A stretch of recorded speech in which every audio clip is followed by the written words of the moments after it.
नमस्कार दोस्तों, आज की इस वीडियो में मैं आपको पोएम बताऊंगा legend of the Northland. Foy carry के द्वारा शानदार पोएम है। मैं आपको हिंदी में बताऊंगा क्लास 9 की इंग्लिश बुक में। चलिए, वीडियो अच्छी लगेगी तो ज़रूर लाइक कर दीजिएगा। पहला स्टांजा है, away away in the Northland where the hours of the day are few. दूर जहाँ नॉर्थलैंड में, जहाँ क्या होता है कि जो दिन का समय है, दिन का घंटा है, वो काफ़ी कम होता है। And the nights are so long, और वहाँ पे विंटर जो है, विंटर में जो रात होती हैं वो काफ़ी लंबी होती हैं।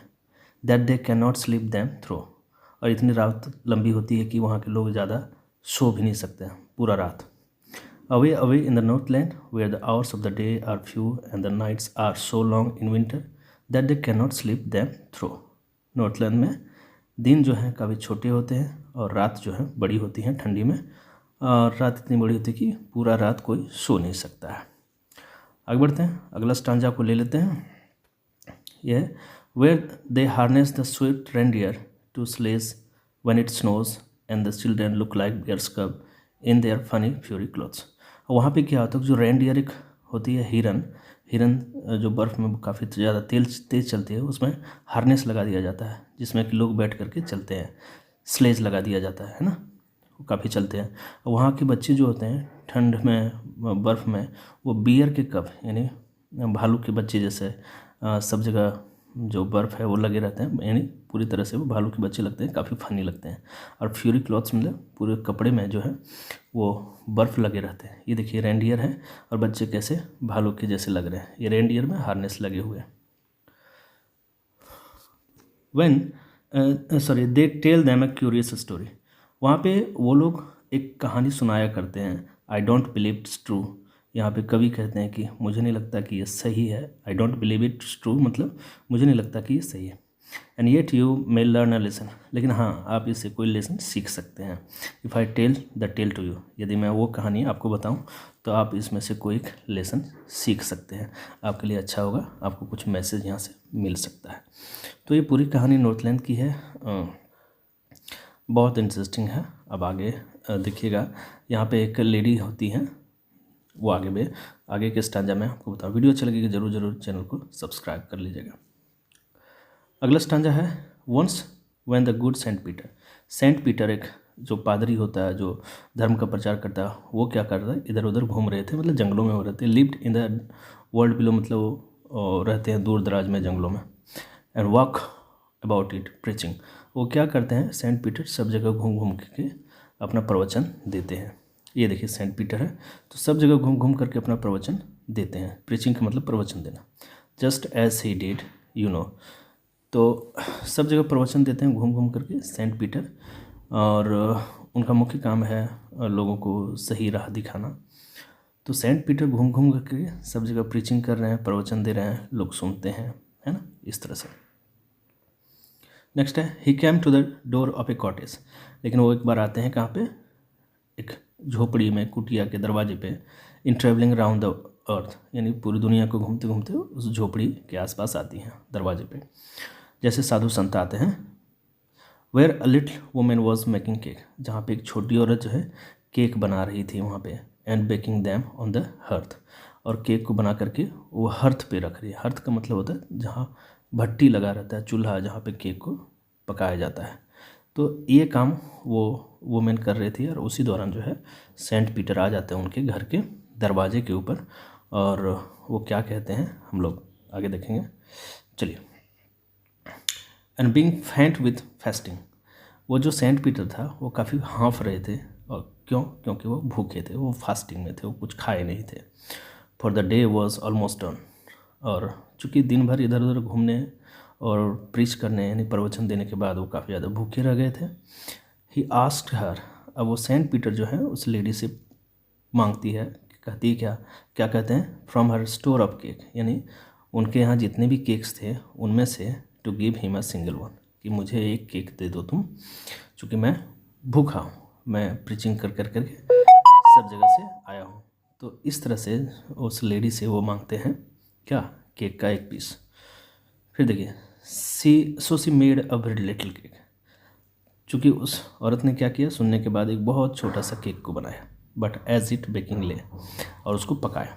सी लुक्ड एट इट, और उसने केक को देखा, केक की तरफ देखा and thought it seemed too large to give away.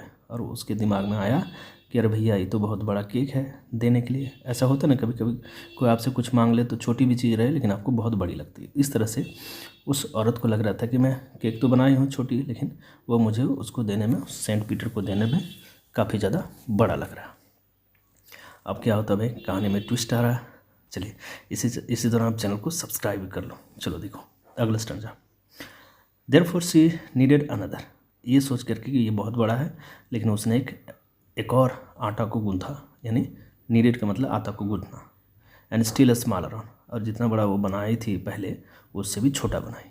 But it looked when she turned it over, और जब उसने हर्थ पे डाला यानी भट्टी में डाला और उसको पलटा जब रही थी, देख रही थी उसको, as large as the first had done. उसे लग रहा था कि भैया पिछला वाला जो केक था जो मैं उस सेंट पीटर को देने जा रही थी, ये तो केक उससे भी बड़ा लग रहा। लेकिन वो ली थी कैसे, जो पिछला वाला जो डो था उससे भी छोटा ली थी।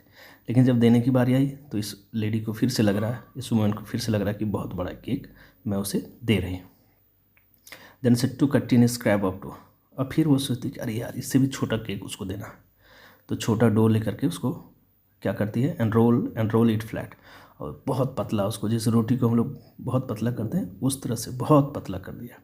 And baked it thin as a wafer, और वेफर के जैसा बहुत ज़्यादा पतला उस जो डो था, केक था, उसको पकाया। But she couldn't part with that, लेकिन उसे भी देने में उसको बहुत ज़्यादा अखर रहा था। यानी उसे लग रहा था यार कैसे दे दूँ इस केक को, हमने बनाया है, ये देने में तो बहुत बड़ा लग रहा, बहुत बड़ा लग रहा, और मैं इस केक को सेंट पीटर को कैसे दे दूँ। यानी सीधी मतलब है कि वो देना नहीं चाहती थी उस केक को सेंट पीटर को, जो भूखे थे प्यासे थे, सब जगह प्रीचिंग करके आ रहे थे। इस लेडी को लग रहा था जब जब ये देने की बारी आई इसको लग रहा था बहुत बड़ा है। सो he said, so she said, वो महिला कहती है, वो लेडी कहती है, my cakes that seems too small when I eat them myself. वह कहती कि जब मैं केक को, मैं जो केक बना रही जब मैं खुद खाती हूँ तो मुझे बहुत छोटा लगता है, और ये too large to give away, लेकिन वही केक दूसरे को देने की बारी आती है तो वो बहुत बड़ा लगता है। So she put them on the self, इसलिए जो केक का डो बहुत फ्लैट करके बनाई थी उसलिए उसको दिया नहीं, सेल्फ पे रख दिया। सेल्फ का मतलब होता है कि जैसे कहीं तख्ता वगैरह जहाँ पे आप सामान को रखते हैं वो। देन गुड सेंट पीटर ग्रू एंग्री। अब ये देख करके सेंट पीटर जो है काफ़ी ज़्यादा गुस्सा में आ गए। For he was hungry and फेंट, और काफ़ी ज़्यादा भूखे भी थे, भूखे थे और काफ़ी ज़्यादा हाँ पी रहे थे, और काफ़ी ज़्यादा गुस्सा उस सेंट पीटर को आ गया। And surely such a woman was enough to provoke a saint. और जिस तरह से गतिविधि कर रही थी, जैसा एक्टिविटी वो वुमेन कर रही थी केक को देने को लेकर के, उस सेंट पीटर को गुस्सा देने के लिए काफ़ी था।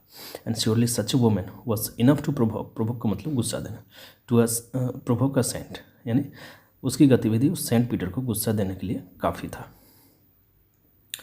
एंड ही सेड, अब देखो सेंट क्या कहते हैं, you are far too selfish, तुम तो बहुत सेल्फिश हो, तुम तो बहुत सेल्फिश हो, to dwell in a human form, एक मानव जाति में तुम हो, लेकिन जितना सेल्फिश तुम हो मानव जाति में रहने के लिए तुमको अधिकार नहीं है। To have both food and shelter, तुमको खाना का भी हक नहीं है, तुमको रहने का भी हक नहीं है। And fire to keep you warm, और तुमको उस आग की भी ज़रूरत नहीं होनी चाहिए जो अपने बॉडी को गर्म करने के लिए रखते हो, पूरा घर को गर्म करने के लिए रखते हो। मीन्स सेंट पीटर को गुस्सा आ जाता है और वो श्राप दे देते हैं कि तुमको यहाँ पे रहने का कोई अधिकार नहीं ह्यूमन फॉर्म में, तुमको फूड भी नहीं चाहिए, तुमको शेल्टर भी नहीं चाहिए, तुमको आग भी नहीं चाहिए। Now you shall build as a bird do, अब उसको श्राप दे दिया कि तुम चिड़िया बन जाओ। And shall get your scanty food, और भटकते रहो किसके लिए, खाने के लिए तुम इधर उधर भटकते रहो जैसे चिड़ियाँ भटकती हैं।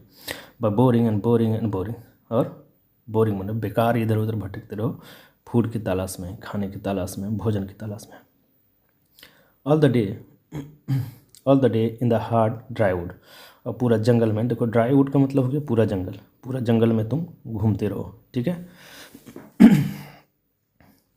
तो ये श्राप जो है सेंट पीटर उस स्मॉल वुमेन को दे दिया कि भाई तुम इधर उधर घूमते रहो, तुम इतने सेल्फिश हो, हाँ तुम इतने सेल्फिश हो कि तुम थोड़ा टुकड़ा भी नहीं दी मुझे। Then up she went through the chimney, और जहाँ पे वो भट्टी में केक को बना रही थी उसी चिमनी से वो निकल गई, चिमनी होते हुए निकल गई। नेवर स्पीकिंग अ वर्ड, एक भी शब्द उसने नहीं बोला। And out of the top flu a would keeper, अब वो बदल गई किस में, वुड कीपर में। वुड कीपर का मतलब होता है कटफोड़वा, काट पे जो ठक ठक ठक ठक करते रहती है चिड़िया, वो। For she was changed to a bird, अब वो पूरी तरह से बदल गई थी किस में, बर्ड में, चिड़िया में वो पूरी तरह से बदल गए थे। ये श्राप किसका था, सेंट पीटर का। किसको दिया, वुमेन को दिया। क्यों, क्योंकि उसने केक को देने में काफ़ी ज़्यादा सेल्फिशनेस दिखाई। तो काफ़ी अच्छी ये पोएम है। She had a scarlet cap on her head, आपने कठफोड़वा को देखा होगा तो उसके सिर पे एक टोपी, लाल टोपी रहती है, वही कहा गया कि स्कारलेट कैप जो है उसके हेड पे थी। एंड दैट वॉज लेप द सेम, जैसे और चिड़िया में कठफोड़वा में होती है। But all the rest of her clothes were burn, लेकिन उसके अलावा उसकी पूरी बॉडी जो है पूरी तरह से जल गई थी। As black as a coal in the flame, जैसे कोयला में आप अपने हाथ को रगड़ दो तो कैसे काला हो जाता है, उससे पूरा बॉडी जो है उसके काले हो गए थे। And every country school boy where she lives has seen her in the wood, और स्कूल जाते वक्त आप और हम जंगलों में जो वुड पिकर को देखते हैं, उसकी आवाज़ को सुनते हैं, तो सभी जगह पे, सभी कंट्री में उसे देखा जाने लगा। Where she lives in the trees till this very day, और अब तक भी जो हम कठफोड़वा को देखते हैं ये उसी सेंट पीटर का श्राप है। बोरिंग फॉर फूड, वो क्या करते हैं, इधर उधर घूमती रहती है, किस लिए, खाने के तलाश में। तो जो कठफोड़वा हम लोग देखते हैं, उस कठफोड़वा को जो श्राप दिया गया वो किसके द्वारा, उसी सेंट पीटर के द्वारा श्राप दिया गया है कि तुम एक वुड पिकर बन जाओ, क्योंकि तुम बहुत सेल्फिश हो, ह्यूमन फॉर्म में नहीं रह सकते, तुमको फूड नहीं चाहिए, तुमको शेल्टर नहीं चाहिए, तुमको फायर नहीं चाहिए, इसलिए क्यों, क्योंकि तुम बहुत ज़्यादा सेल्फिश हो। तो इस तरह से फोइबे कैरी ने इस पोएम को कंप्लीट किया है। बहुत अच्छी शानदार वीडियो अच्छी लगी जरूर लाइक कर दीजिएगा, चैनल को सब्सक्राइब कर दीजिएगा। Thanks for watching.